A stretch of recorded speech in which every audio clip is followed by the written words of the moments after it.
This is part 4 in our mini series on running MLIR programs. So in the previous part, we basically saw basically using our harness, running different versions of the compiled program to check for correctness, right? To check for the final result matches. In this part, we're going to basically time the different versions. So the idea is to actually time and figure out how long it takes to run the unoptimized version and compare it with how long it takes to run the optimized version and see and play around with knobs and see how that number is improved. So I could have, I have a separate part 4 folder here, but I'm just going to depend on the artifacts I've done previously and I open my make file. So you'll see that I don't have the MLIR passes and stuff here. So instead what I'm going to do is I'm going to reuse the object files from the previous folder, but with a small twist, right? So what am I doing? So till now we have been in the previous part, we basically we created two different main outputs. So we use the same harness main.cpp, but we created a main one and main two. And in that we basically ran the comparison twice, right? So we ran our baseline, compared it against the basic version, and the baseline compared it to the optimized version. Now the better thing would have been to do like everything in one program, right? Run the baseline once, run the basic lowered version, run the optimized version. That would have been ideal, right? I didn't do that in the last part because I just wanted to go ahead in the interest of time. But for this part, I just spent a little bit of time to see what's a cleaner way to do it, right? So one thing we can do is you can have a pass. Basically, the fundamental challenge is if you open the main.cpp, we are depending on the external function, right? And because our source MLIR is 1, we would always have that value as my function. So if I go to the part 3 source demo MLIR, this is only one core function, right? And we have called it my func here. And even if I compile it and lower it twice, you're going to get the same symbol names in the output object file. So if I can show you, when we ran this thing last, we got our 1.0 and 2.0. If I do object dump on this file,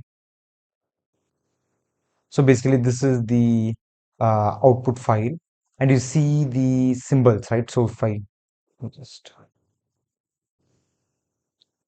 so you see that so you have your my function section symbol, and then we have the wrapper, right? The MLIRC interface my function, and these are the two main symbols, right? Which we later use from our main CPP. If I look at the 2.0, it is going to look exactly identical. It's going to have the same function name and the same wrapper, right? The actual logic of the code would have changed inside. These instructions would have been different because something else is happening in the other case, but the symbols are the same. Now how do I go from there to being able to uh, run both of these from a single harness, right? So one option is to like just copy the demo.mlir into another file, rename the function and do it. It's a bit ugly. So instead what I'm doing here is I found this interesting aspect of file of the obj copy command. So basically this is apparently a tool to manipulate symbols and stuff in your object files. So what we're doing is we're going to copy that 1.0 from part 3 into this folder, but we're doing this, we're going to redefine symbol, and we're going to say redefine my function func1 and redefine symbol this one, the wrapper, into func underscore l, right? I'm doing the same logic again for 2.0 or 2.0 also, and where we're calling it function 2 and function underscore o for optimize, right? And if you see, you can actually maybe I can do diff will not work because it's a binary file. Let me just open this again and show you. If you see here, now the symbol has changed. Earlier it was my func, now it's func, right? The rest of the code is exactly the same, and same thing with the wrapper function. So this is a very neat tool I just discovered when thinking about how to make this a bit more elegant. But once we're done this, we can now have our main.harness, and we can basically include both our other object files and compile all of that in one shot into one executable. So this will work. Symbols will not collide. But that means, of course, you just saw in main.cpp, we will now have a different name. We will not call it wrapper anymore. We'll call it explicitly as function underscore ln function underscore o. So this part is solved, right? Which means at the bottom, I can basically just call those two functions in one place with the same inputs back to back. We could use this for part 3 also. I just didn't do it. Now let's just use it here. Now, one more thing is required, and that is basically just a wrapper function to time this operation. It's also very straightforward. So basically, it's just a lambda function here, and it's very straightforward. We're using the std chrono library and taking time before and after, and then just converting into milliseconds. And so this is basically it. It's very straightforward. We're going to use those functions we already compiled in the last part. Just going to run it this time with time also included. So for the moment, I'm going to like comment out the sorry long language syntax. I'm going to comment out this. We'll come back to that. So let me just make it again and let me run main.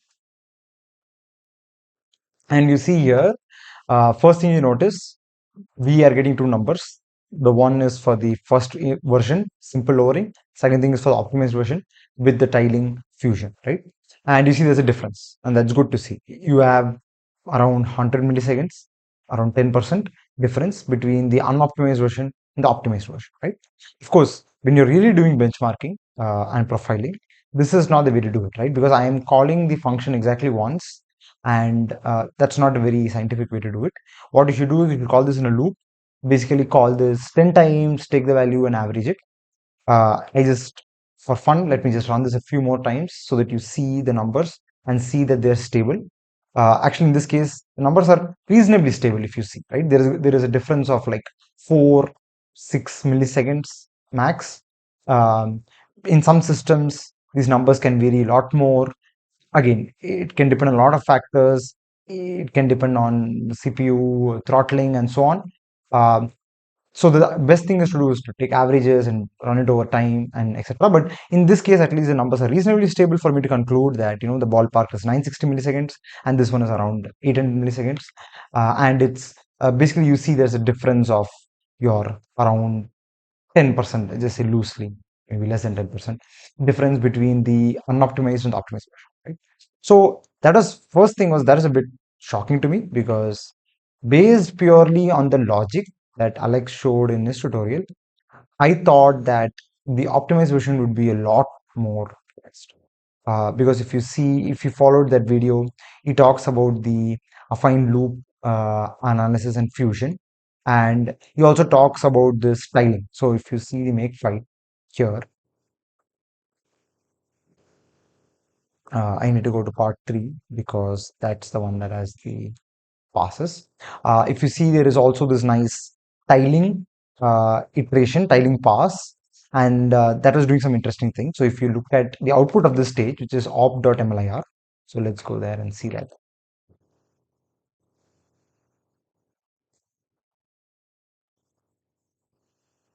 Yeah, that's me opening Vim inside Emacs, Vim inside a terminal inside Emacs. That's okay. So if you see in this version, there is also extra things going on here. For instance, it adds these extra nested loops in a bid to optimize and ensure that the inner loop actually fits in your cache, right? So I thought that naively looking at this would be much faster than just this 10%, but it was not. Now, there was one thing I thought that might be a reason. Alex mentions this.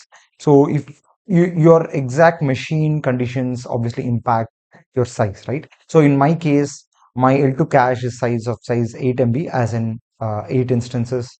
So, that's actually 1 MB. And L3 cache is 16 MB, that is shared, right? And I mean, this is so I thought, maybe this number is not matching the default. But if you see here, we do have 1 MB here, which is kind of okay, which is already matching. So just for like checking this out, I did try different values here. So let me just show you. You can basically change this number. And if I go back to compiling this, right? So before we do that, let me just quickly show you that loop again. So I'm going to cat this time the op.mlir and see that this loop is 256, 512, 12, right? This is the loop. And now that let me recompile this. So now that you've changed this number, we have basically changed this from 1024 to 2048. I am going to expect that this would be different, right? And you see, it is different. So it was 512, now it's 1024. It was 12, now it's 11. It has basically changed the loop structure because it thinks that this is a better fit for that given cache size, right? So that's great. But what happened is I did this and then I went back and ran my test again. So let me recompile this. You need to recompile because the object files will not be up to date. And so when I ran this, I basically got no difference. So you see the baseline has now increased from before. This is what I meant earlier about having one run not being scientific enough. If you remember earlier, it was closer to the higher parts of 900. So there is now extra 50, 60 millisecond added to the baseline, which doesn't make sense because we didn't change anything in the baseline. And there is around 15 milliseconds being added to the optimized version, which might make sense because the code is different, right? But because baseline is gone, I can't really say anything, right? So this is the perils of now you see it's gone back to 1000. Now it's gone back to the older numbers. Maybe there was just a spike. And additionally, I'm running this right now on WSL, which is a VM, which is even worse for performance. These are like the worst conditions to do any kind of benchmarking. You need more cleaner setup with lesser number of like confounding variables. But that's just about doing benchmarking professionally, right? But I mean, if you just look at the numbers, now it's kind of gone back to the baseline we saw earlier, and there is no meaningful difference in the optimized version between the earlier one and the new one, right? So I was again not I was a bit concerned. I was like, is this right? What am I doing? So that's why I added something.